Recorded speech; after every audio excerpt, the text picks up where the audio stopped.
nọnyere n'ofufe nsọ n'ụbọchị taa. Gịnị ga-eme ka ndụ ka mara ife Chukwu? Gịnị ga-eme ka ndụ ka mara ife Chukwu? Gị Chukwu nke igwe n'ala, gị ka tụkwasịrị obi, ma anyị na-arịọ gị ekwekwala ka anyị gbafue. Gịnị ga-eme ka ndụ ka mara ife Chukwu? Gịnị ga-eme ka ndụ ka mara ife Chukwu?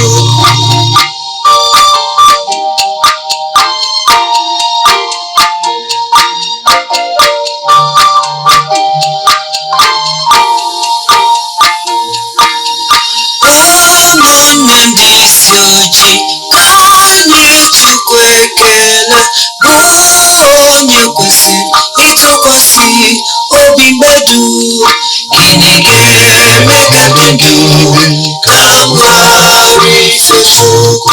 Gịnị ga-eme ka ndụ ka mara ife Chukwu?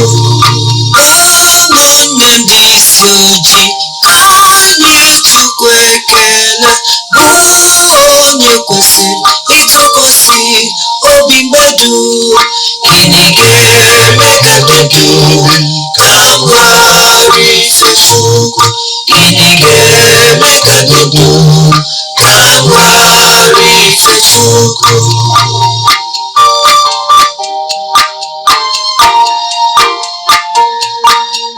Gịnị ga-eme ka ndị ndụ wee ghara ife Chukwu mgbe dum? Gịnị ga-eme ka ịdị ndụ wee ghara ife Chukwu mgbe dum? Ihe a bụ ajụjụ ị kwesịrị ịjụ onwe gị.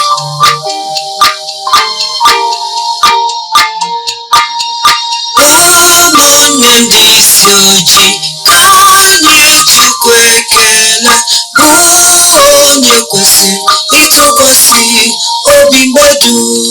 Gịnị ga-eme ka ndụ ka mara ife Chukwu? Gịnị ga-eme ka ndụ ka mara ife Chukwu? Ụmụnne ndị isi ojii, ka anyị Chukwu ekele, bụ onye kwesịrị ịtụkwasị obi mmadụ. Gịnị ga-eme ka ndụ ka mara ife Chukwu? Gịnị ga-eme ka ndụ ka mara ife Chukwu?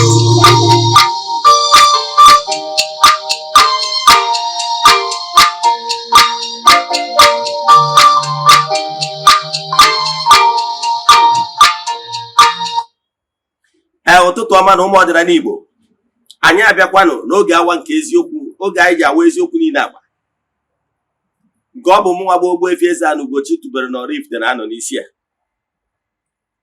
Ekenego m ndị niile na-ajoin anyị from social media handles. A sị nke ị na-ajoin anyị na-emetụ aka na share button ka ndị enyi anyị na ndị enyi gị na-esonyere anyị wee na-anụ maka this ministration anyị ji wee bịa. Egwu ị nụrụ bụ egwu gbasalụ ngalaba na-afụ mgbasa ozi ọdịnala Igbo. O so na one of the worship songs. Ọ bụrụ na ị laikiri egwu ị nụrụ, eche download ya, jee na social media platforms like Audiomack, iTunes and rest of them. Just go there and search for it. Yes, gịnị ga-eme? Yes. Ọ bụrụ na ije download, anyị nwere mainly bụ ngalaba na-afụ mgbasa ozi ọdịnala Igbo. It will interest you to know na Ugochitubelu na temple ha wawụkwa ndị nwe eziokwu TV. Ọ ngalaba na-afụ mgbasa ozi ọdịnala Igbo. Ka ị na-esonyela anyị na-emetụ aka na share button, ka ị na-eme nke a, ka Chukwu okike pụrụ ime ihe niile gọzie gị ma gọzibiga gị oke. Ihe anyị ji ihe ọgịgị metụ aka na share button ka esi n'aka gị wee ruo mba ndị ọzọ, ruo ụmụnne gị ndị ọzọ, maka na agwa ofu onye nụrụ fụfụrụ anaghị agha igwe eke. Mana ọ bụrụ na ịnụ nwanne gị dụkwa onwe ike look from the horse's mouth. Anwụ na ngwọ na nkwụ na-abịa maka na eji m nkụzi gbara ọkpụrụkpụ wee bịa n'ụbọchị taa. Mana before gaa n'iru, maka ndị ọ bụ taa bụ izizi ha na-afụ na social media, kpọọ m Ogbuefi Eze-Ana Ugochitubelu na oraifite. abụ m onye isi nchụaja na ugochitubelu ọdịnala temple. Anyị na-agba afa mmiri emi rụkwazi ọrụ mmụọ dị iche iche. Abụkwazi m onye isi nchụaja na ọdịnala restoration prayer ministry, bụrụkwazi onye mgbasa ozi ọdịnala Igbo. So you can call me an ọdịnala evangelist. I will answer. My mission is to help people live better life. N'ụbọchị tata, n'isiokwu anyị ji wee bịa bụ all you need to know about Arusi and Arusi installation. Onye nwa bụ nkụzi anyị ji bịa part 2. Anyị kụziri part 1 yesterday. Tata ka anyị chọrọ ka anyị kapịa ya ọnụ, maka na ọ bụrụ na anyị chansị ya kapịrị ya ọnụ ọ bụrụ otu. Nkụzi anyị na ị na-achọ ịnụta bụ nkụzi ya enyere gị aka na ndụ. Because ịma ihe gbasara nkụzi ya bụ fundamental thing you need to know in order to understand how things work in creation. Yes. Before I gaba n'iru ọkwa dị mkpa, echefuna na aja anyị na-achụ kwa ọnwa nke ọnwa a ka na-aga n'iru. Yes, anyị ga-achịkọta ụbọchị ikpeazụ nke ọnwa. Ị nwekwara ike isonyere anyị na nke ọnwa na-abịa, ndị mmadụ ebu ukubego nke April. Ihe aja bụ aja mbudo elu, aja anyị na-achụ n'igwe dịka ụmụnne, maka na ike dị na aja a na-achụ n'igwe. Distance abụrụ ebade a na aja anyị na-achụ na temple ma ọ bụ ọrụ mmụọ anyị na-alụ. Ị nwere ike isonyere anyị n'ebe ọ bụla ị nọ na nsọtụ ụwa dum. Anyị anaghị esho ihe ọrụ na social media ma ọ bụ testimonies, mana ihe nna-achị kọwara gị mụrụ ike dị na aja a na-achụ n'igwe. Aja mbuli elu, aja ịpụta ihe, aja esigoro na ya bụrụ imirikite ndị mmadụ elu. Anyị malitere ịchụ aja ayiri n'igwe a ihe karịgoro 2 years ago. I can tell you no when ndị na-esonye na aja since that time wee ruo now. As we speak, o nwere ndị buku 2024, o nwere ndị na-ebuku yearly, maka na ha chọrọ ime isi even a single month. Yes, what you don't know is only a mystery to you and not to all. Kedu ka anyị si eme nke a? N'isi ụtụtụ a ejegori m na temple chụọ aja gọọ ọfọ kwubi okwu n'isi ndị niile sonyela anyị na nke ọnwa. Ihe anyị na-eme bụ na anyị na-ewere ya 3 prayer request debe n'ọlta, na-achụ aja, na-aga ọfọ, na-ekwubi okwu n'isi gị ụbọchị ọbụla ganye na ọnwa ahụ. Ụbọchị nchịkọta ya anyị ga-enye na mmiri, jee chụọrọ ndị mmiri aja mee saraka, gbagọtazie n'elu ala na temple, chụọ aja to entities of powers nọ na temple, jee n'ebe nchụ aja gbuo eburu eme saraka. Yes, ọ ihe kwesịrị ịma. Then ka anyị gabazie n'iru na nkụzi anyị ji maka ya bịa. Ọ bụrụ na ị chọrọ isonye na aja, ihe ị ga-eme wụ ịchatịa m na WhatsApp, forward ya token donation, ka m gwazie gị other details I need for you in order to book you. Nke a bụ ihe ị na-amaghị, ihe ị na-agaghị ịma. Yes. Nke ọzọzi bụ ọ bụrụ na ị na-anụ olu m site n'Eziokwu TV, ị laikiri nkụzi ị na-anụ kịta, ị chọrọ ịnụ nkụzi ọzọ, then jee na my YouTube channel Ogbuefi Eze-Ana ugochitubelu oraifite. Ị ga-afụ nkụzi a, ị ga-afụkwazi over 1000 lectures na nkụzi niile anyị na-akụzi ụbọchị ọbụla n'ọdịnala Igbo. In fact, o nwere nkụzi ọbụla ma ọ bụ ihe ọbụla ị chọrọ ịma gbasara ọdịnala Igbo anyị emetụbara aka over the years. Yes. Then ọ bụkwa anyị na-esonyere anyị n'Eziokwu TV. Ọ bụrụ na o nwere Nollywood movie ọbụla ịwọchị na channel anyị, ị chọrọ ịwọchị ọzọ, jee na Ugochitubelu movie productions na YouTube ịwọchị ya, ma ọ bụ na Eziokwu Great Movies na YouTube ịwọchịkwazi ya. Ọ bụrụ na Igbo movie, jee na Eziokwu TV Nollywood movies na YouTube ịwọchị ya. Ka ị na-eme nke a, ka Chukwu Okike pụrụ ime ihe niile gọzie gị ma gọzibiga gị oke. Ka anyị gbapụzie ọsọ na nkụzi anyị ji bịa. Dịka m si wee kwu, ekwuru m na nkụzi a isiokwu anyị n'ụbọchị taa bụ all you need to know about Arusi and Arusi installations. Ihe niile ị kwesịrị ịma gbasara okwu mmụọ, ụmụ mmụọ na-ejere Chukwu na mmadụ ozi, entities of powers, ya na etu esi wee hibe ụmụ mmụọ ndị a. Yes, ọ nwere ndị ọ bụrụ na ị chọrọ isonyere anyị, echefuna ka mkpọ akara ekwentị ị ga-eji wee chaatị m ife anyị gaba n'ihu. Chaatị ya m na WhatsApp nọmba 08138243871.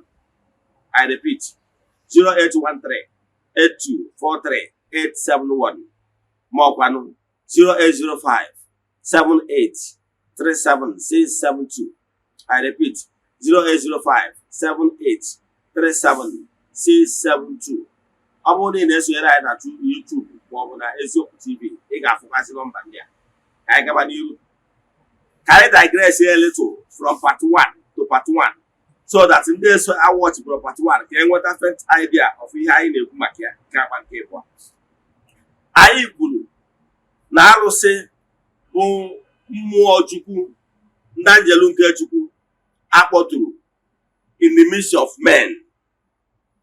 N'ọbụ ebumnobi Chukwu okike pụrụ ime ihe niile, the unmovable mover, na ndị anjelu nke ga-anọ in the midst of men, ka e wee nwee ike na-eweta udo, na-ahazi, na-achịkwakwa ụmụ mmadụ, ka udo wee dị n'elu ụwa dum. Onye ka anyị ji wee kọwaa na arụsị dị ụzọ na-abụ. Gịnị bụ arụsị? Anyị kwuru na arụsị bụ ndị anjelu nke Chukwu bi n'etiti ndị mmadụ in many forms. Anyị kwuru na o nwere arụsị, natural arụsị na-ebi n'etiti ndị mmadụ, na-alụ ọrụ site na ndị elements akpọrọ the herbs. Herbs bụ ndị those elements ndị na-ebi n'osisi. E nwere osisi ndị bụ sacred trees. Sacred trees ndị a bụ mmụọ ka ha bụ. Yes, those sacred trees gụnyere ọjị, gụnyere ngwu, gụnyere akpụ ọkalete maọbụ akpụ ndị ichie, maọbụ ngwu, maọbụ ogilisi, and many more. Yes, ndị a niile bụ sacred trees, maka na naturally na mmụọ na-ebi n'osisi ndị a. Onye kpatara anyị ji eji osisi ndị a alụ ọrụ mmụọ. Ọ bụgoro na achọrọ ịka bụ some certain sacred trees or sacred items a na-eyuzu osisi ndị a, like nwee maatụ dịka oche mpata dị n'obi m. Yes, na oche mpata abụ osisi ngwu ka eji wee tụ ya. Yes, ọ bụkwa na achọkwa ime ihe dịka the artifacts wee gbasara ịkpọtụ chi maọbụ ihe ndị ọzọ eji alụ ọrụ mmụọ, a na-eyuzukwa osisi ndị a. Ọ bụrụ osisi ọbụla onye chọọ, no, ọ ga-abụrịrị osisi mmụọ na-ebi na ya, ka ọ ga-abụ ịkpọtuo mmụọ na ya, mmụọ anọkwata, maka na ya bụ osisi contain what it takes to attract ụmụ mmụọ, maka na ya bụ osisi nwere something similarity with ụmụ mmụọ, so ha ga-anọkwata. Yes, nke a bụ arụsị. Ụmụ osisi ndị a bụ arụsị n'onwe, mana before ọ dịbe ile, ị ga-eme ha recognition, ihe a na-akpọ activation. Onye kpatara na ife ụmụ osisi ndị a ozugbo ịfụrụ na amawago ya agwa, ihe ọ pụtara ahụ na activate go ụmụ mmụọ nọ n'ime ya. Ịghọtara ya? Ihe ọ pụtara ziri mụ na n'ime emezi ya etu isi wee chọọ. So secretaries ka ọ bụ ihe agba okwu mmụọ. Mana enwekwara okwu mmụọ ndị ọzọ, ọ bụ ndị mmadụ ji aka ha wee kpọtu site na ọchịchọ ma ọ bụ the needs of that particular time. Anyị kwuru na ụmụ mmụọ osisi ndị a nwegasịrị ihe ha na-alụ. Anyị kwuru na ngwu na-alụ for protection. Anyị kwukwazịrị like akpụ ọkalete. Akpụ ọkalete bụ nwaanyị kwụọ akpụ ndị mmiri. Ị nwekwara ike iji ebe a jee chụọ aja ndị mmiri. Yes, so anyị kwukwara ụmụ secretaries ndị a nwegasịrị ihe ọ na-alụ. Yes, maka na o dipendịrị ọrụ edeliketịrị to mmụọ bi n'ime. Yes, anyị kwukwazie ma na-enwekwazịrị other pressing needs obodo nwere ike inidi, mana ha chọrọ mmụọ ga-adị special for that particular need, like mmụọ eji eje ọgụ. Iji maatụ ka m nwere be anyị maatụ, anyị nwere arụsị a na-akpọ ụlasị. Arụsị ndị nna anyị ha ji wee nụ ọgụ gboo, maka ihe ndị nna anyị ha wee sị na anyị agbapụ na be anyị, na o nwere ndị a na-akpọ ndị agha abam na-abịa anụso ndị be anyị ọgụ mgbe gburugburu. Survival of the fittest. O nwere ndị ụlọ nwere ike ịchụpụ bichie befa na ọ bụrụ na benụ the fertile nwee bi nwee mmiri. Ndị a wee na-achụ anyị ka ha chụgbuo ndị be anyị wee kwechiri na anyị mapụ. Onye akpatara na onye ọnwụna maba ebe nna ọfụma ka anyị mmadụ anyị nwere arụsị a na-akpọ ụlasị. Arụsị a na-akpọ ụlasị na almost n'ọdị na bandịrị anyị na the neighboring town na-achụ anyị mgbe ahụ. Arụsị a na-agwa gị dị ihe dịka ebe na-enye m arụsị dị ihe dịka about 5 posts away from our boundary. Anyị na ndị ọzọ ifuna na-edebere na be anyị almost na boundary. Ihe eji debe arụsị a ka ọ na-eprotect anyị from invaders. And nye bụ arụsị ọbụla, ihe eji akpọtu arụsị ọbụla dipendịrị ihe a chọrọ ka ọ lụọ. Ịbịa n'okwu mmụọ a na-akpọ ụlasị, ịbịa ebe ahụ ị ga-afụ ngwa agha dị iche iche. Ị ga-afụ ihe dịka mma, ị ga-afụ obetiri, ị ga-afụ egbe. Ịghọtara ya? Ihe ndị a niile ka eji wee ekwipụ ya bụ mmụọ wee kpọtuo ya. Dịka nsikọwa na mmụọ ọbụla akpọtụrụ n'obodo nwere ihe ọ na-alụ, and ihe ahụ ọ na-alụ ga-edipendị akụrụngwa the items e nidiri ka e wee kpọtuo ya. Nwee makwa atụ maka ndị ewe ọchụrụ part 1. na-enwere ha na-akpọ God of Thunder ma ọ God of Iron dịka ndị si asụ, mana ebe ọbụla efuru enwere God of Iron, ị ga-afụ na a ga-enwe iron object dị a, ịghọtara ya. Ị ga-afụkwa na a ga-enwe nkume a na-awa iron na-awa akụọ ya ọkụọ ọkụ, yes, a ga-enwe ihe ndị a ka a ga-eji wee otu God of Thunder, ịghọtara ya. Ihe nji wee kọwara gị ihe a bụ na arụsị ọbụla ehibere nwere ihe ọ na-alụ, and not site n'ihe ahụ ọ na-alụ dị familiar with ihe a chọrọ ka ọ rụọ ga-editamin mmụọ a ga-akpọtu ya wee ebe. Maka na arụsị dị iche iche na-alụ ọrụ dị iche iche site na mkpọtu akpọturu ya na foundation enyere ya. Mgbe ma alụghị atụ na ndị anjelu nke Chukwu ọbụgoro mgbe ị na-eje ụka ọbịa, a gwara gị na-enwere 9 choirs of angels, ọkwa eziokwu. Gwacha agwa gị na-enwere nke a na-akpọ archangels. Archangels a gwara anyị nọ ndị na-eje ọgụ, nke a gwara anyị nọ Michael na-eli. Etu a ka esi nwekwa ya n'ala Igbo, ịghọtara ya. So e nwere anjelu nke Chukwu nke ọbụla na-alụ ọrụ ọ na-alụ, mana ndị obodo na ndị okenye ndị wubere arụsị ọbụla na-akpọtu anjelu nke Chukwu anwa from the throne of that particular entity of power ihe a chọrọ ka ọ lụọ. So na ọ bụghị ha na-akpọtu arụsị na-eje ọgụ, ihe ọ pụtara na-esi na the throne of the archangels. Ihe njichọ ka nwere nke amarụ atụ ka nwere ihe ịma wee marụ atụ. Ihe ọ pụtara na-esi na the throne of the defenders of men wee kpọtụ ha. Mana argument na-achọ ịkọwaziri gị bụ na ọtụtụ ndị mmadụ na-ebu ebubo dị iche iche na-asị na-eji mmadụ wee hibe arụsị. Nyanwa bụ my primary argument. Mgbe na-akọwanụ gị na ihe na-etu ahụ adịrọ, o nwere ihe dị ka na-eji mmadụ wee hibe arụsị. Onye ọba ihe anyị na-ekwu maka ya. Ihe ndị wee digress ya elutu ka ị wee ghọta ụfọdụ ihe ndị anyị kwuru na part 1. Anyị wee kwuo na onwero mmadụ eji wee hibe arụsị ọbụla, na ihe ndị mmadụ na-erefe eto bụ some dark era. Ụfọdụ ndị mmadụ gwara ajọ ọgwụ eji wee mee okoro, eji wee mee oke ibubo, na ihe ndị a bụrụ onye nwaba arụsị. Na arụsị bụ ihe ọha zuru mee. Arụsị abụrụ ihe ofu onye na-eme. Arụsị bụ ihe obodo jikọtara aka ọnụ kụọ anwa that particular clan ga-abụ aka ji ọfọ na ya wetasịrị ọfọ ndị okenye wee bịa wee kwubie okwu wee tidie ọfọ wee si na-etu a ka ọ ga-esi wee dị. Mgbe na-achọ ịkọwara na that concept of ikwu na-eji mmadụ wee hibe arụsị bụ one of the system, one of the plans ndị anyarị bụ wee bịa ka e wee kọtọọ our traditional institution. Maka na okwu mmụọ remains the highest entity in Igbo spirituality. Maka na okwere ewu okwu arụsị bụ the throne where God Chukwu Okike pụrụ ime ihe niile na-agbakwasị okwu were na-ezi ndị ozi. Is a medium whereby God communicates to his people. I wee maa atụ sị na Chukwu Okike ada communicate direct, na Chukwu Okike na-agbakwasị okwu na okwu mmụọ ndị a wee na-ezi ndị ozi iji wee na-achị by proxy. Anyị wee kwuo na mgbe gburugburu ọ na ịmarụ na onwere ndị na-akụ amụma. Ọ bụrụ na be anyị enwere ndị na-akụ amụma ụlasị, ha ga-apụta bịa zie gị ozi na ụlasị si ya bịa gwa gị ka iwepụ aka enwe n'ofe bifo aka mmadụ. N'ihe na-etu iyi na-eme na ana na-etu iyi na-asọ ka iwepụkwa aka na ya.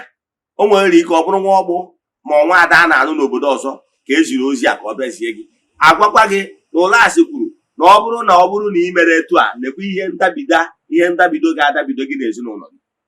Ụnụ amụrụ na-akụ amụma mgbe gboo. Ọ bụrụ na o nwere okenye ịmalụgoro 80-90 years jee jụọ ya na akụkọ amụma na mgbe ochie. Ihe a ndị ede na Baịbụl a na-akpọ prọfet. Asị na prọfet jere wee jezie onye ozi nke a. Ọ dị gboo n'ala Igbo. Ihe niile na-aso n'ihe ndị ụka waịpụ.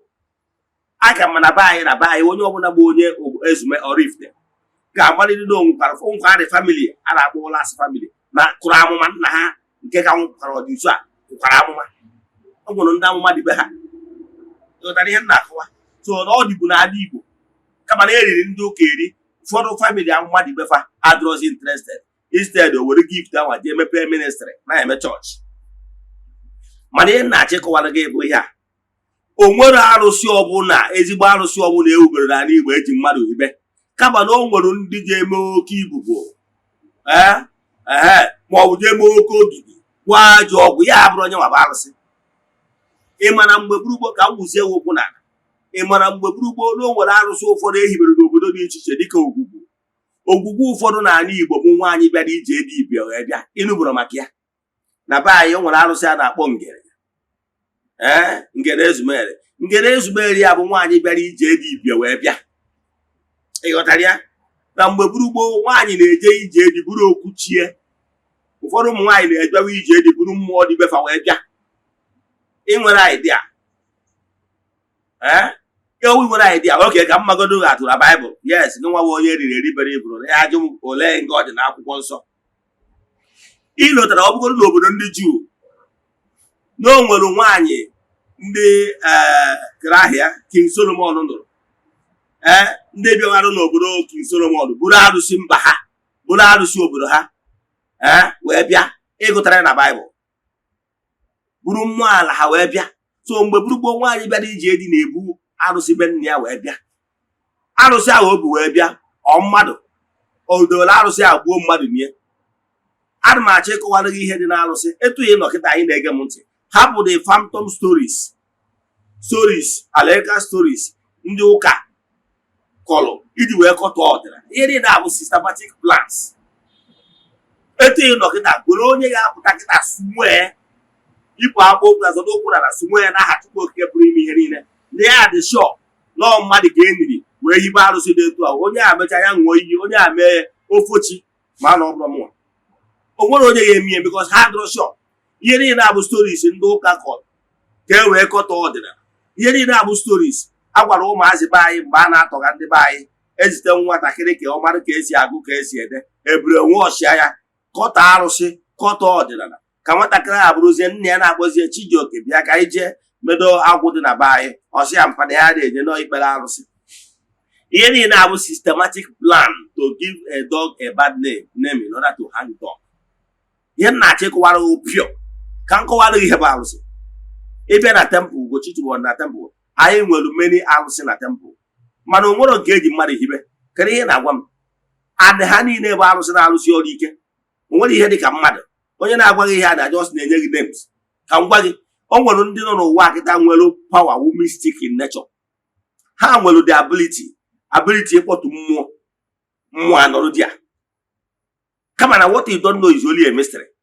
Ị mara etu ị nọ kịta iwetara m 4 stone, real stone, that virgin stones, okwute a na-awa eje na nnukwute ya m ihe bụ rock na ije ugwu awụsa ịghọta ihe bụ rock. O nwekwara obodo ụfọdụ ọ dịsị ihe dịka sọmọbụ ụdị obodo ụmụnze saịdị ebe a na-akụwachi okwute ma ọ bụ nkwere ezu n'aka ha. Ifu ebe e nwere okwute na-eji aka ya fụọ ọmụọ. Wetara m dozi okwute ndị a ji aka ya wee fụọ ọmụọ, jiri aka ha dapụta n'ibe abụrụ mmadụ kụwarịa. Okwute anwa dị ka sike ha. Weta okwute a mkpụrụ ịnọ mma eji ewe kpọtuo mmụọ. Gị nwa bụ aka ji ọfọ nọrọ that place na-akpọtu mmụọ ebe anwa. Mmesi ihe mmemme ebe anwa, gị nwa aka ji ọfọ nọrọ di ya na-alụ ọrụ, kwụba aka gị ọtọ na-alụ ọrụ ebe anwa. Data onye ọnwụna bịara ebe abịa ya emerie ya. Mmụọ abanye di ya. Ọ dị mara iweta ya the necessary things ị chọrọ depend on na mmụọ ị chọrọ ịkpọtu. Dewe ha na-ekwubi ha n'okwu inwe ha dị power ịkpọtu ha na mmụọ abanye di ya. Kedu ihe na-akọ? Oke, ka m weregoro ụka obi amara gị atụ. Mgbe ị na-eje Catholic, ọ na-akụziri ọrụ gị? Because I was born a Catholic. My relatives I can nwere ndị Reverend Father na my relatives now. Mgbe amụọrọ gị ma a study m Catholic Church, ọbara ụrụ ka njebe fa ihe gbasara Catholic Church. Mana ana m achọ ịgwa gị, ọ na-akọwara ọrụ gị mgbe ị na-eje catechism na fada kwuchi okwu odido dị asọ na achịcha ma abụzi achịcha na ọ bụrụzie ahụ onye nwa, ọ bụrụ ahụ Chukwu ha. Ọ dị ikwenyere ọdọ na-agwa obodo achịcha agwa obodo na nke ndị convent. Okwusi okwu na ya, o jere flet ya, ọkụọ belụ, ọ gwaghị na Jizọs abanyego na ya. Ikwetara datụ nwa nọkwa eziokwu. Ikwetara na okwu a fada bụ individual kwuru na ọ kpọtụrụ divinity, na ọ kpọtụrụ chi ndị ụka n'ime achịcha. Bido jere flet ya tie na monstrance, jee na tabernacle, jee debie ma ọ tinye na chapel. Ndị mmadụ eje ebe a na-ekpe ekpere. Ikwenyere ọ dị possible ọ bụ eziokwu. Mana ikwenyere si na ndị nna nna anyị ha nwere power ịkpọtụ ordinary entity of power abụrụ Chukwu in a place akọọ ya ka ọ nọrọ ebe a bụrụ mediatrix of all graces, na-dispense justice, na-dispense favor to ndị obodo ahụ. Ikwenyere dat nwa mana ikwenyere nke fara na ọkpọtụ Jizọs ịma ọ na-eriri ya eri. kedu ihe kpatara ụnụ ji abụ ụnụ gata ebe ọnụ onye kpọọ bụ ya kpọkọrọ bụrụ mkpọkọrọ nke ndị ọcha mere ụnụ kwenye na ọ dị pọsịbụl nke ndị ozi ndị ụka ọbịa na ndị anyarị gbasa ikwenye na fada ya akpọtụwu Jizọs ọkwa eziokwu mana ikwenyerozi na ndị nna nna gị ya akpọtụwu mmụọ nkịtị kedu ihe ụnụ na-agwa m ike dị n'okwu ọnụ iwe ara dị commanding spirit iwe ọnwụ ara n'iwe onye nyere ọkpụkpọ oku na iwe mystic in nature ị nwere the power ị activate the inner power in you and ị nwere the power ịkpọta ụmụ mmụọ si ha anchor ha a place ha nọrọ ya onye ka a na-akpọ installation of arụsị enwere ndị okenye ndị nwere the powers they come together kwubie okwu kpọtuo mmụọ mmụọ adọrọ ebe anwa yes etu a ka ọ dị n'obodo dị iche iche akpọtụrụ mmụọ kama igbewuru isi na ọ dịrọ pọsịbụl ma ọ esi na enwere mmadụ eniri ọnwa gị ka eniri di ya ọ bụrụ na o nwere dibịa ọbụla jee nie mmadụ alụ ka o mere gọọmenti nweta ya jee jee o nwere ihe dịka na-eniri mmadụ wee hibe alụsị ihe niile aba nne m ndị ụka nyere ya however enwee subsequently after ka emechara arụsị installation ewee nwee ewuke dị aka ji ọfọ batara ebe anwa jee gbuo mmadụ ma o mee ihe ọbụla gba ọtọ nọ ebe anwa nke bụ eziokwu na ihe o mere ụwa ọtọ nọ ọ bụrụ onye nwa hibere arụsị the original foundation of arụsị enwere mmadụ eji hibie kama na ọnwụ na o nwere aka ji ọfọ nọzi ebe anwa na-elepasị ndị mmadụ na-egbu ndị mmadụ ihe ahụ ọ na-eme ewe ọtọ na o mere n'isi onwe ya ihe o mere owu na o jere kpuo dibenụ mmụọ o gbujie dibenụ mmụọ ọ na-eme mpụ na ọtọ nọ onye batara na anyị nwa na-akpụ alụ o nwere ike abụ onye ya abụ echenji elu aka ji ọfọ eje gbaa afa mmanụ na previous aka ji ọfọ n'ọbụ n'okwu mmụọ ọsavụrụ mmụọ na aka dị ọcha o mere alụ ọ bụrụ na o mee alụ a ga-akpụ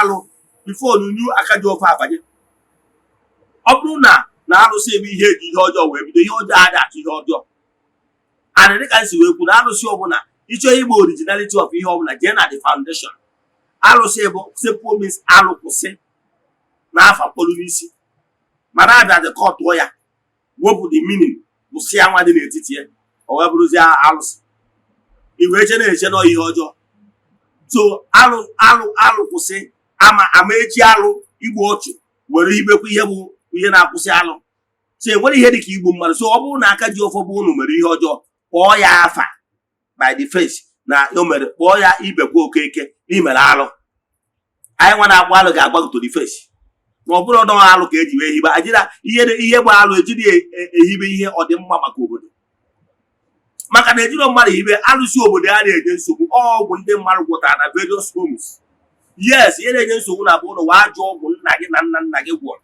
o ji wee mee ikenga o ji wee mee odogwu o ji wee mee oke ibube o ji wee mee isi ogidi ajọ ọgwụ ahụ ọ gwọrọ na-enye nsogbu na bụ ụlọ edo Nnewi kịta arụsị na-ebu ndị mmadụ elu edo Nnewi kịta enwere ihe ọ na-eme ndị Nnewi ịghọtara ya kama ọ ya ebutere na ihe ọjọọ oweta oke ibubo oweta oke ihe mbuli elu oweta ihe unu ji dị ebube obulite unu elu mana ọ bụrụ mmesa maka na ndị Igbo hibere ehibere maka ọdịmma na mbuli elu so arụsị obodo ụlọ enwere onye abụ ihe na-enye unu nsogbu ihe na-enye nsogbu various ajọ ọgwụ ụfọdụ ndị nna nna gị ha gwọrọ ha ji wee mee odogwu ma ọ ji wee jeto ebube ya na-enye nsogbu na famili ụlọ ndị nke ahụ ikwuo na-eji ọgwụ maọbụ na-enyiri mmadụ maọbụ na-emere nke a to ihe nna gị ha megasịrị na bụ ụlọ o ji wee mee odogwu enwere m ike igwedatụwa mana nke alụsị obodo asị emere ngurupu o nwere ihe ajọ obi dị na ya ihe niile obodo mere gboo maka ọdịmma obodo so onye ọbụla na-asị gị na-enyi mmadụ aghọtara ihe ọ na-ekwu akọwara ihe bụ arụsị ịbịa na tempụl m today arụsị ikwu nne m ụdị ya yes arụsị ikwu nna m na ya ụbọchị eji ekpọgota arụsị ikwu nne m n'enu ala maka na arụsị nwere mmiri tọịrị ike na mmiri ụbọchị eji ekpọgota ya n'enu ala ọmụnwa ka a kpọrọ asị nwa di ya ọmụnwa dibịa akpọrọ so wee jee na mmiri anwa wee anyị kpọgotara ya wee sị ya mee ihe ịrịba ama na ọ bụrụ na oso anyị gbagota ya mee ka ngwu anyị uproot for that place wee gbagota n'elu ala ebe a kọrọ ya ka ya bụ ngwukwuo that place and ngwu a bụ tidate adọkpọ n'etiti ọkọchị ka emenya bụ ihe na-achọ ịkọwara gị bụ na onwere mmadụ ọbụla anyị niri wee kpọgote ya nke bụ ejere m na arụsị ikwu nna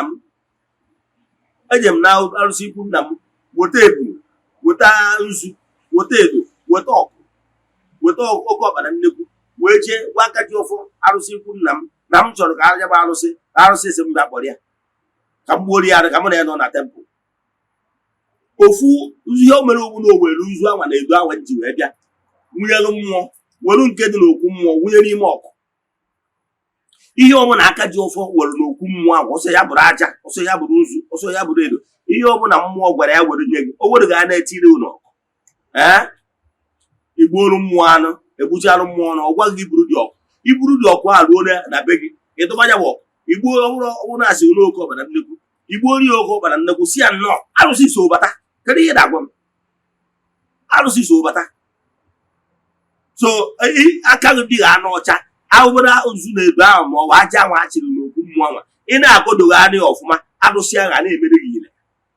Ọ bụrụ na ị mara ya, ị mara etu afara si awa weta oriri nsọ, ọ tụrụsie obere obere, gwa gị na Jizọs nọchara nke obere na ibe ya ahụ ọ tụrụsie. Etu a ka arụsị dị.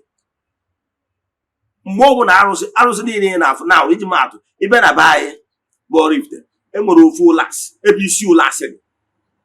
Mana ị gazie n'okwu mmụọ ndị ọzọ gasị dịkwasị na Oraifite, ịfụkwazi ebe ụlasị dịkwa, enwere ike iji maatụ. Ọ bụrụ na ị bịa na Oraifite na be nna anyị nwa wee ebe isi ụlasị dị, ebe a ka ụlasị dị. Mana ije gazie n'okwu mmụọ ndị ọzọ gasị dịkwa na Oraifite, ije lakịnije na-edo, ịfụkwa ụlasị ebe isi ụlasị ahụ ka esi wee na-ewere obere ụlasị wee gbasakwa ebe niile. Onye akpatara na-eto ị nọkịta anyị na-ege m ntị, ọnwụ n'iwu onye ọdịnala. Arụsị ikwu nne gị lesi na arụsị ikwu nne gị uwe edo Nnewi, ịma na edo Nnewi anyị na-ene anya kịta nọgasị na various homes ndị mmadụ. Ị nwere idea? Ndị niile anwa kpọrụcharịa bịa na okwu edo wee gbuoro mmụọ anụ wee si edo na ya so ha na abefa wee jee ezu ma ọ wee edo o ruo obe nna ya ọkpọtuo ya ogbuoro ya na arụsị nọ dị ya. O nwere mmadụ egburu di ya? Kedu ihe unu na-agwa m? Ụfọdụ ya asị nọ n'okwu ndị be na original place a ga-egbu mmadụ, nwụrọ mmadụ egburu di ya. Ihe m na-achọ ịgwa unu na ihe ahụ systematic plan ndị ọcha ji wee kọtọọ our right institution, the brain and the power behind our Igbo spirituality ka a kọtọrọ si na egburu mmadụ. Ihe eji m etu ahụ ka e wee yie ụmụazị egwu, ka ọ ya bụ nna gị na-akpọzi gị ịbịa n'okwu mmụọ isi na-egburu mmadụ ebe ahụ ị na-atụ ụjọ. Ihe ahụ ihe systematic plan. Onwere mmadụ egburu, ọ bụrụ na ị mara ihe bụ arụsị. God of Iron, ụfọdụ nwere God of Iron na be ha. God of Iron abụ iron na mma na iron metals, ọhịa ka eji were ya n'okwute ọkụ ka eji wee kpọtụ ya. So arụsị ọbụla a na-akpọtụ arụsị ọbụla based on ihe a chọrọ ka arụsị alụọ. Mmakwa atụ na nkụzi yesterday wee sị na ọ bụrụ na arụsị na-achụ ndị amoosu, ihe ndị a ga-eji wee dọtụ ya dị ihe ndị a, mkpu ya adị na ya maka na ngwu for protection. Then osisi inyi, ịma na osisi inyi na-achụ amoosu, ọ ga-eso n'ihe ga-adị ma the particles ga-adị n'ime the tent ma a na-adọtụ ya. So ụnụ akọziri ihe ụnụ amarọ, ị na-asị na enyiri mmadụ ọnwa nke enyi. Ọ bụrụ na ọnwa nne gị ka enyiri ma ọ na ọnwa nna gị ka enyiri, gbara ụkwụ na ṅụọ iyi onye na-ede shọ na ọnwa nna gị ka enyiri. Ọ bụrụ na ifọkwa echi ụnụ ebozina ndị ichie allegation ihe ụnụ adọrọ shọ maka na eriri gị rie front and back. Ịpụta isi so dey spread rumor ndị systematic ndị eriri eri gbarụ ndị anyarị bọyị gwara ha wee wede spread those rumors. O wee na-agadi from generation to generation, asị na-eji mmadụ wee ribie. Ịmakwa ihe bụ arụsị. Arụsị simple means altar. The medium Chukwu oke na-agbakwasị okwu wee na-esi ndị ozi. Ihe arụsị represent agwara nke na Chukwu okike na earthly governance will prototype of what is happening in the spiritual realm. Na Chukwu okike bụ dị onye nwe ụwa niile, etu Mr. President si wee nwere Nigeria wee nọrọ na Abuja. Then nwezie ndị ministri asịa na ndị gọvanọs ya, ndị na-ejere gọọmenti ozi mụ ndị wụ subordinate ya. Etu a ka Chukwu okike si wee hapụ arụsị ewu etiti of power, ndị na-enyere Chukwu na mmadụ oke ozi nọrọ n'etiti ndị mmadụ wee na-edibie na-dispense justice and favor among the people of God. Ọ ihe ọ bụ etu a ka ike Chukwu ji wee nọrọcha very close to people. Chukwu okike mere ya originally oke ka m gwazie gị ihe ji wee sị gị na okwu arụsị ndị anyị na-ekwu abụrụ ajọ ọgwụ ka agwọ. Ọ bụrụ na agwọrọ ajọ ọgwụ wee mee ihe ọjọọ, natural arụsị ama abịa bidebe ibe na arụsị. Watch it, gee ntị. Ije na arụsị obodo unu, ime na arụsị obodo unu, ije na arụsị obodo unu ahụ ebe ahụ adịbe na isi arụsị obodo unu adị, ịnegharị anya na okwu arụsị anwa, ị ga-afụ ihe dịka ugwu. Ị nwere ike ịfụ akpụ ọkalete, ị nwere ike ịfụ ojukwu, ka m wedebe anyị maatụ amarọ m maka ụnụ. Mana ana m achịkwa atịsị eje Edo Nnewi, ejego m Edo Nnewi. Ije na Edo Nnewi ya afụ Igbo. Ọ bụrụ na emere ọtọ nọ na-eji mmadụ wee nibe ime na isi arụsị Edo anwa, Chukwu okike ama ese ndịkwa ndị chọrọ arụsị ka ọ bịa n'ọdọbe ya ka anya na ya na-alụkọ ọrụ ọnụ.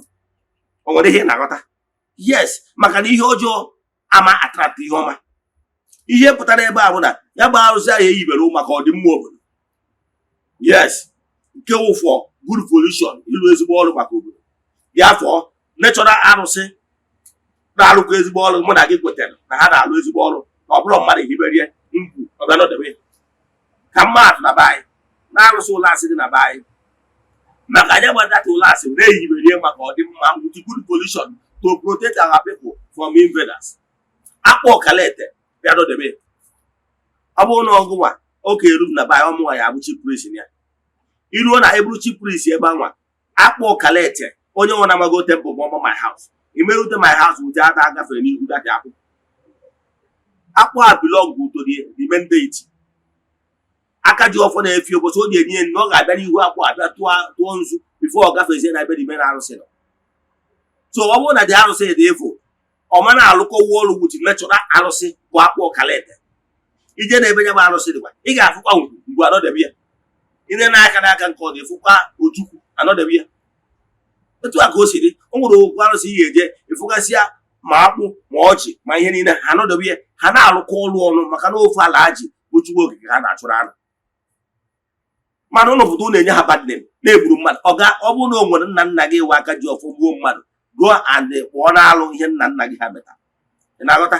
Ọ ihe ejizi maka ihe bịa buo na ọdịnala n'Igbo niile na-enye ka isi ekwu ụdị okwu dị etu a.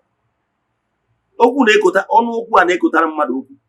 Ị na-ebo ndị ichie allegation ihe ịdọrọ shọ, o so n'ihe ị na-aya. How many of you can swear? Na the shop. You can swear. Why spreading the rumor? You na check what onye una say na ewe onye ọdịnala na-etichi ụdị ihe that. Don't believe him.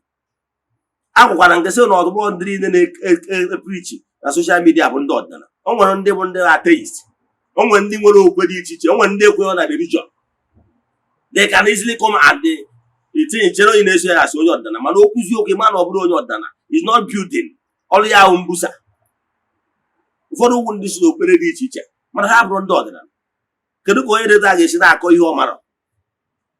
By grace of God, I'm an authority in ihe gbasara ọdịnala. I will tell you the truth how it is. Ihe na-achọ ịkọwara gị bụ na ọ bụrụ na eweta the right ingredients, mụ nwere onwe personally, I can even call mmụọ otu angel nke Chukwu nọrọ ebe ahụ. Ị na-achụwa na-aja aka gị dị ọcha ịfụ na ọ ya na-alụrụ ọrụ. Onye bụ arụsị. Ọ bụrụ na ị mara Ogbuefi nke ndị obodo jikọrọ aka ọnụ wee bịa kwubie okwu wee kpọtuo mmụọ. Usoro ihe unu na-ada ekwu onye edoro mmadụ anya ọjụ ese ka akọwarị ya. So kedu na-achịkọwara gị? Ana m achịkọwara gị ma adịghị atụ sị gị na ije n'ikwu nne gị ka ije weta arụsị, ma ọ bụ na ije n'obodo ọbụla ka ị weta arụsị dị obodo anwa. Onwere mmadụ ọbụla a na-enye gị, onwere mmadụ ọbụla a ga-asị gị ọ bụrụ na ịdọwa ite arụsị gị ma ọ bụ ịdọwa arụsị ebe a gị chọọ mmadụ nye. Onwere onye na-agwa gị ụdị ife a dụrọ. Onwe onye gwara gị ma na onye a bụrụ dibịa ka ọ bụ na onye a bụrụ ezigbo mmadụ, nọọ ndị ajọ mmadụ ndị bata bụ nwechi. So ọ bụrụ ihe mere ihe na-achịkọwara uru jee na arụsị ikwu nne gị gwa aka ji ọfọ na ịchọrọ iwere arụsị ikwu nne gị aja ebe nna gị ịfụ na o nwere mmadụ ọbụla a na-egbu ya. Ụnụ ekwuzina ihe ụnụ amarọ. Ihe unu na-ekwu na-eprovoke ndị ichie maka na ndị nna nna gị ha ndị wuwe nya bụ arụsị na-adị very disappointed n'ebe ị nọ ịpụta ị na-ekwu ihe ịdọ shọ. In other words, ị na-find yourself guilty of committing crime or abominable act which you don't have part towards it to back it up. Managers na-ekwu ya maka na talk is cheap. Kwụsị na i spread rumor ịdọrọ adịrọ shọ ihe nna-achọ ịkọwara asịrọ m na o nwere ndị gwọrọ ọgwụ gbuo mmadụ o nwere ndị gwọrọ ọgwụ nye mmadụ na ndụ yes mana ihe ndị na-eto a mere owu ndị gwọrọ oke ogidi gwọrọ aja igbugbo ha ji wee mee odogwu ihe ahụ private ten mana awụghị ana trilu alụkwụsị and ndị a gwọrọ ihe anyị na-abụrụ arụsị ka ha dịbe maka na alụkwụsị bụ Angelu nke Chukwu akpọturu maka imentenụ sanity peace progress and protection and always medium Chukwu okike ji apas ikie and communicate to his people onye batara na ezigbo arụsị gboo n'obodo ga-agwa gị nsọ asịghị na arụsị dị etu a na ọ bụkwa na izuru ori ma ọ bụ na imere ihe na-agụ agụ na imere ya akpọrọ ụjọ n'ọrụ arụsị ekwuo justice arụsị is for justice and ihe kpatara eji wee wubie mana ọ bụrụ na esi m na o nwere nwoke nwa gwọrọ ajọ ọgwụ o ji wee mee ọkanga o ji wee na-eme disapia o ji wee na-ehi agụ o ji were na-agba aka arị nkwụ o ji were na-agbụ afụgo m ebe o mere mmọnwụ gbagidoro gbacha n'ọgbọ ọcha ịpụ ọtụdo isi aka so isi kpọnwụọ after few days isi a na-enye ya kpọnwụọ ịfụrụ ebe o mere ịpụrụ ndị gbara aka wee rigo nkwụ a na-etiri egwu oru ebe o were ụkwụ nke sụsasị akwụkwọ ịfụbara ya jee mee enyi ebe ime ọnụ odogwu then after ka o mesịrị ihe ndị a ime ọnụ o nwere ka o si kwado onye a jeje kwado na onwe ya nwee ụmụ ihe ndị ọtọ n'onwe megasịrị o ji wee bute ike o ji wee mee odogwu ịpụtazie esi onye mere nsogbu na be ụlọ esi na ọbụla arụsị na ajụ ọgwụ ọrụ onwe ya eto Nnewi nwere ihe ọ na-eme ndị Nnewi nke dị na Oraifite nwere ihe ọ na-eme anyị o dofere anyị ahụ so ọ bụrụ onye ahụ problem na-ajụ ọgwụ nna gị na nna gị ha gwọrọ ha ji mee ọkanga na-enye nsogbu na be ụlọ ịkpọzi na arụsị afa ọ bụrụ na ị mara etu ihe si bido adị ihe ndị ọgwụ gasịrị ọkpọrọ ya arụsị o nwere afọ ọ kpọrọ ọgwụ a mana ị mara ka ị na-abịa nso ọ ka nke ụfọdụ ya agwụchara ọgwụ so na-arụ agba aka arụ agba aka bụ na arụ ọbụla na ọ ga-ebutere nnekwu ihe werekwa nnekwu ihe abụ ajọ ọgwụ ọ bụrụ nya bụ arụsị so ihe m ji ekwu okwu a bụ na ọ bụrụ na a na-emetụrụ nwata anwụ na igbe okwute a na-emetụrụ ya aka maka na anwụ na okwute yi na ndị mmadụ kwụsị garị mmakọ ide ebe ọdịnala ihe abụrụ gịnị ka ị ga-asị na nkwụ ọ bụrụ na iji were arụsị n'ikwu nne gị onwere mmadụ ọbụla a na-egburi na original foundation and installation of arụsị dị very clear maka na ihe e yibere for alụ ka ọ kwụsị nwere ọchụ ọbụla egburu ịmụkọ na ọdịnala Igbo na-asụ ọbara ọdịnala Igbo na-asị ịkwafu ọbara n'ebe ọbụla akwafuru ọbara na-agbara ya ọsọ ọchụ kedụzi ka obodo ga-esi wee kwafuo ọbara na-achọ ka ọ dị mma nwere ụdị ihe a adịrọ kama ana m achọ ịgwa na ndị mere ụdị ihe a asọkwa na nwere ndị mere ihe mana ndị mere ihe na-edu abụ ndị gwọrọ ajọ ọgwụ nwanezi ọdị ọda eji m ọkanga mana ọ bụrụ ọja abụ arụsị ogbu nkwekọrịta ndị obodo na Angelu nke Chukwu wetara wee dọtuo ya tidi ọfọ adọ the clan ndị okenye clan na family si ndị anwa wetara nna ha so wee tidi ọfọ na ọha nwa bụ ndị aka ji ọfọ all the future children ga-agba aka ji ọfọ n'obodo a like nke nna be anyị a gwara nke na ụlọasị abụ arụsị ụlọasị ezume yes mana ọ my own clan gba aka ji ọfọ ya onye another clan ama abịanye ihe etu a ka ọ dị n'obodo ka m kwụsị ebe a amaji m n'aka na ịghọta gị ihe gbasara arụsị na etu arụsị si arụ ọrụ ya na ihe gbasara etu ị kwesịrị ịma gbasara arụsị nkọwalụ gị na arụsị bụ ihe ahụ ije na Baịbụl enwere ike ịkpụ ya cherubim ọ chorobu ọ whatever mana ihe dị na ha nwere onwe ha nwere ịmụọ na arụsị n'afọ niile ị na-afụ a na-akwụ ụfọdụ na-ewu na onye nwawu Chineke na Baịbụl bụ arụsị ịmara yes ịmụọ na arụsị ịmụọ na ma Jehova ma ụmụ ihe niile a na-akpọsị bụ arụsị ndị Juu ị nwere idea ọ bụghị ya ka m chọrọ ije kwuru ọnya kpatara kele onye eze a wee jee n'ihu arụsị be ha wee jekwe ya nkwa elufu m ndị agha fa that man nlụta afịa mma kpọrọ ya kwere arụsị ya nkwa na ọ bụrụ na o jee agha wee merie na ọ na-abata na nwa ya ọbụla kpọrọ iru na ya ga-eji nwa ya wee chụrụ ya aja Chukwu oke pụrụ ime ihe niile sịrị thou shalt not kill cannot ese igbuo mmadụ ị na-aghọta Chukwu okike kere elu ka ana sịrị thou shalt not kill even to the evil spirit don't kill you are not permitted to kill Chukwu okike anwa amasịkwa among us for this man, all the very popular Bible. They go Bible students, follow Bible students here. That onye eze ahụ wee jekwa arụsị anwa Jehova kwee nkwa na ọ bụrụ na maka ụfọdụ ime ụlọ abụ Bible scholar ịmara na Jehova abụrụ aha Chineke. Ọ ya bata ihe ndị yi Chukwu okike pụrụ ime ihe niile. O wee sị na ọ bụrụ na ya ji agha nata merie nwa ya ọbụla gbu ụzọ gbapụtabasị ya nnọọ na onye ka ya ga-eji wee chụrụ Jehova aja. O wee jee agha na-anata ọ bụrụ adị ya nwaanyị ọ fụrụ n'anya nke ukwuu nwee gbapụta dadị na o wutere ya mana o mechara mezuo nkwa o kwere Jehova bụ arụsị ndị obodo. E nwere idea don nwere aṅụ na ngwara nkwụ na-abịa mma elistri all these names ị na-akpọ iche na gara asị na ya bụ God of jealous and this God Almighty can never be jealous for ihe o kere. Ihe niile abụ arụsị. Names niile efuru emenshọn na Bible ị na-eche na Chineke ga na-akpọ arụsị ọha ka a na-achụrụ aja. So ha werezie the mindset na ndị obodo a na-achụkasị arụsị gods ha nwere na be ha mmụọ ha na-efekasị wee werezie the mindset a wee beje na be anyị werezie mindset anwa sizie na dache arụsị anyị n'ọnwụ the same thing with arụsị ha nwere. Ọ bụrụ eziokwu nke ha nwere na be ha bụ their own gods. So ndị ọcha buteziri ụka ebe a ha gbadogo na arụsị nọ ka our gods of the land. Ha werezie the same concept anwa ndị Juu ji achụrụ nke ha aja na-ebuzi mmadụ werezie transfer to nke anyị mana nke anyị adụọ like that. Nke anyị adụọ like that maka na nke anyị na-ejidọ mmadụ nke anyị a na-eri mmadụ. Onwe a na-arụsị ọbụla a sị na-ewube n'obodo ọbụla na-eri mmadụ ya abụrụ ezigbo arụsị. Ya awụ ajọ ọgwụ ndị mmadụ gwọrọ onwe ha. Ndị awụ ajọ ọgwụ ndị mmadụ gwọrọ onwe ha. Arụsị ọbụla ihe arụsị ọbụla ezigbo arụsị ọbụla ga-eridebe animal bụsị a na-eyibe ewe animal. Nke ọbụla ehiwere nwụrụ n'ọ mmadụ ka a na-enye agbakwa ọsọ na nke ahụ ọbụla ezigbo arụsị dị ya.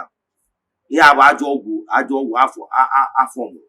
Mana ọ bụrụ ha na for angelu nke Chukwu akpọtụrụ n'ụdị ọlta nke bụ ezie enwere mmadụ ọbụla ejihiwe na arụsị bụ ọlta ndị gboo.